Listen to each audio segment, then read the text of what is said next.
Welcome back to the deep dive. So, today we've got something a bit different. We're diving into a source that's, well, deeply personal. It's an audio recording someone shared their life story, basically childhood right through to adulthood. Our mission here is to unpack the experiences, the unconventional choices, and maybe some surprising views that shape this person. See what insights we can get from a pretty unique path. Yeah, and it's fascinating, I think, how one person's story, their own reflections, can actually shine a light on bigger ideas. Things like, defiance, community, how that changes, and these huge shifts people sometimes make in their lives. Definitely challenges some assumptions. For sure. Okay, so let's get into it. He starts in Fort Lauderdale, Florida, describes himself as a nerdy little kid, liked playing with lizards. Right. And he paints this picture of life before social media took over everything. Exactly. Face-to-face interactions were key. He talks about biking to friends' houses, using the house phone. Yeah. Just a different way of connecting. It really sounds like it built a different kind of community, didn't it? Like you mentioned from the source, neighbors being basically your family. Yeah. Which led to this sort of communal accountability. Yeah. Getting into trouble at a friend's place. And your parents knew before you even walked in your own door. Exactly. A very different social fabric than, say, today. For sure. And even back then, you see this independent streak.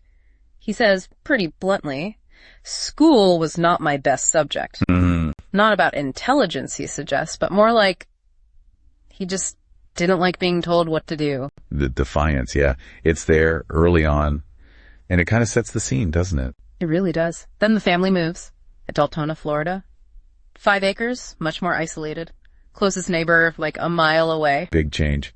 And interestingly, that isolation seems to have led to a different kind of connection for him. Yeah, a really intense bond with his brother. They were apparently inseparable. He says, we left the house in the morning, got home at night when it was dark. It was awesome. Sounds like total freedom.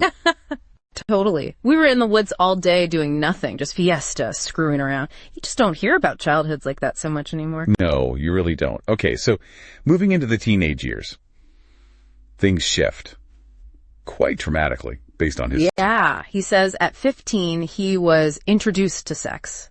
And his words were, it consumed my life for quite a while. He uses the term womanizer, says he had no type.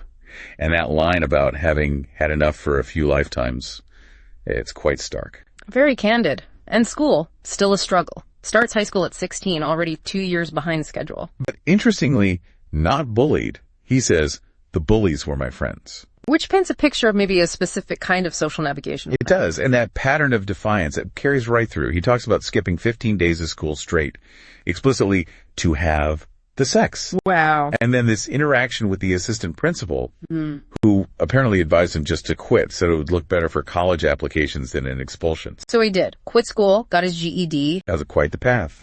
Then, adulthood. He starts working for his uncle at 19. Stays there for 15 years. Seems like a period of maybe relative stability. It does seem that way. Kind of conventional even. Right. But then, as that chapter closes, the story takes this really sharp, unexpected turn. This is the core moment, I think. The part that really makes you pause. He says, at the end of those 15 years, I got poked on crack. Just states it. Just states it. And immediately follows it with, and this is the crucial part we need to grapple with, I could not have made a better choice to do with my life for the rest of it if I had one. That is jarring. I mean, for most people, that sounds like hitting rock bottom, not a better choice. How do we even approach that? Well, I don't think the point is to, validate the action itself. It's more about understanding how he frames it. Yeah. How someone can take what society views as a catastrophic event, a downfall, and reauthor it internally as something else.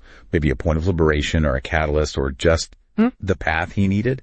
It forces us to question our own definitions of growth of a fulfilling life. So it's about his radical self-acceptance, maybe, reclaiming his own narrative completely. Exactly. It challenges those neat, conventional boxes we often put life paths into.